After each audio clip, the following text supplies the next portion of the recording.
लोगोफोर आं दिनै नोंथांमोननि गेजेराव मोनसे मोजां टपिकखौ होनो नागिरदों नोंथांमोना जोबजासिम नायोबा बुजि मोनगोन आं खावलायदों नोंथांमोना जोबजासिम नायगोन दिनैनि टपिकआ जाबाय एक्स NDFB फोरा गला गोनजा गला बानाय जाबाय सरकारजों दिनै बर'नि बिर जोहोलाव सेंग्राफोरखौ भारत सरकार आरो आसाम सरकारा गला बानायजोब्बाय गला माखौ बुङो बुजिखायो दा गला मतलब दाउ फिसियोब्ला दाउदै दैनानै फिसा बानायो आरो बे फिसा बानायनायावहा माखासे दाउदैया रेजेक्ट जायो बेखौनो बुङो गला नङा होमबा सेवनाय दाउदैखौनो बुङो गला दिनै बर'नि बिर जोहोलावफोरखौ आसाम सरकार आरो भारत सरकारा गला बानायजोब्बाय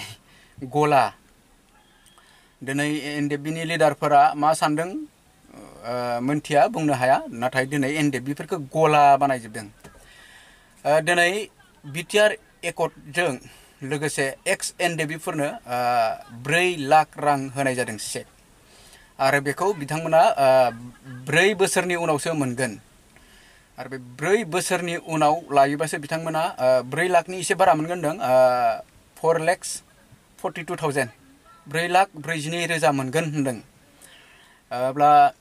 आरो दानो लायोब्ला 3,20,000 मोनगोननो दा लायोब्ला लन सिस्टेमाव होदों 3,20,000 3,20,000 दायो लनाव होदों जुदि बे लनखौ गुरायाब्ला बै 4 लाखआ गोमाबाय होमबा 80,000 गोमाबाय होनना सानना लादो आरो जुदि 4 बोसोरनि उनावसो बरनोब्ला 42,000 बारा मोनगोन अब्ला दिनै आं बेयाव नोंथांमोननो मोनसे हिसाब होनो नागिरदों 3,20,000 रांखौ जिहेतु सरकारा होथारदों दायो मेन होनायानो जाबाय दा होनाया 3,20,000 अब्ला बै 3,20,000खौ बरननानै जिकुनु बेपार माव बा सोरनोबा सुदाव हो इन्ट्रेस्टआव होयोब्लाबो आथिखालाव 5% ओरैनो मोनखायो अब्ला 5% जुदि इन्ट्रेस्टआव होयोब्ला 1 लाखआव 5,000 जायो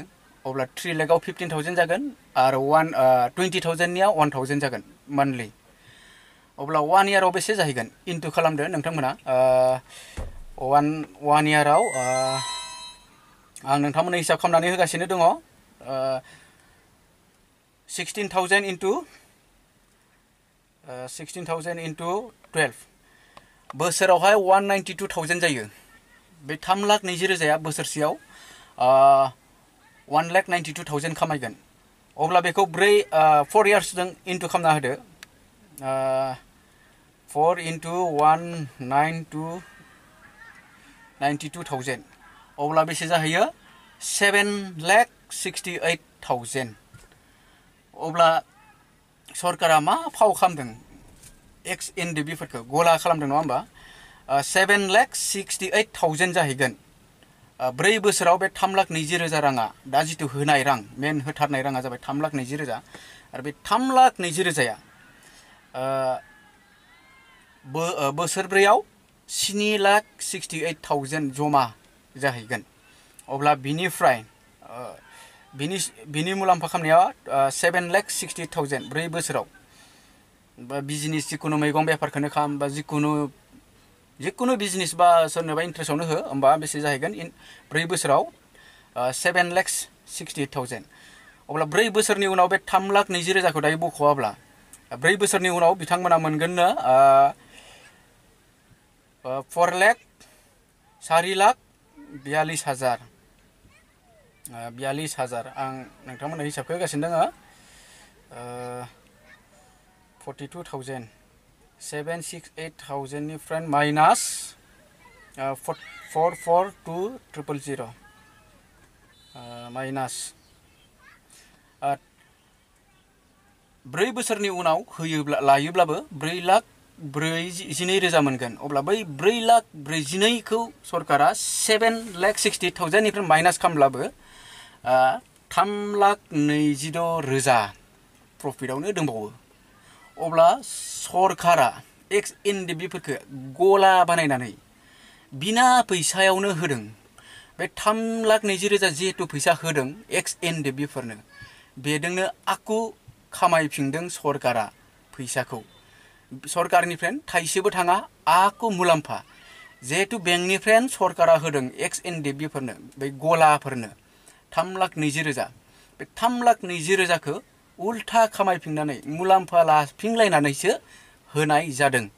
जायफोरानोखि 4 बोसोरनि उनाव बरनगोन बिसोरो गला, जाय एक्स एनडिएफबिफोरा 4 बोसोरनि उनावसो बरनगोन रांखौ, बे 4 लाख रांखौ, अब्ला बिसोरो गला। आरो जायफ्रा दानो बरनदों, साफा सानैया बरनना लाबाय लन हिसाबावनो, बिथांमोना गला नङा आंनि बुजिनायाव। बिथांमोना गावसोरनि अंक खालामोब्ला बुजि मोनगोन, बिथांमोना गला नङा। एक्स एनडिएफबिफोरा जुदि 4 बोसोरनि उनावसो रांखौ लायोब्ला बाथ्राया ओरैबायदि जाहैबाय, आङो जोबोद लोमजादोंमोन। जेनेबा आंना मुलिया दिल्लीनिफ्रायसो सफैगासिनो दं। मुलि सफैसान्दियावनो आं लोमजाखांलाय लांबाय बा आं थैलाय लांबाय, अब्ला मुलि सफैना मा जाबावगोन? दायो एक्स एनडिएफबिफोरा माखासे बै फैसाखौ मोनि सिगांनो थैगलाय लांबाय। आरो दायो बाथ्राया ओरैबादिबो, जायफोरा दा बै 4 बोसोरखौ नेगासिनो दङ, बिसोरनाबो ओरैबायदि जाना दङ, दा ओरैबायदि खस्थ'आव सोलिनांसिगोन बिथांमोना। आरो खस्थ' जोबखांनानै बिथांमोना बै 4 बोसोरनि उनाव खस्थ' मस्थ' सोलिनानै बिथांमोना गावसोरनो मोनसे आजादियाव मोजाङै हां लानो हानाय अबस्थाया जाहैखासिगोन। अब्लासो बिथांमोना मोनहैगोन बै 4 लाख रांखौ। बिथांमोननो गोनांथिया दासो, नाथाय बिथांमोननो होगोन 4 बोसोरनि उनाव। बेबादि एक्स एनडिएफबिखौ आलु बानायदों, गला बानायदों। Thank you.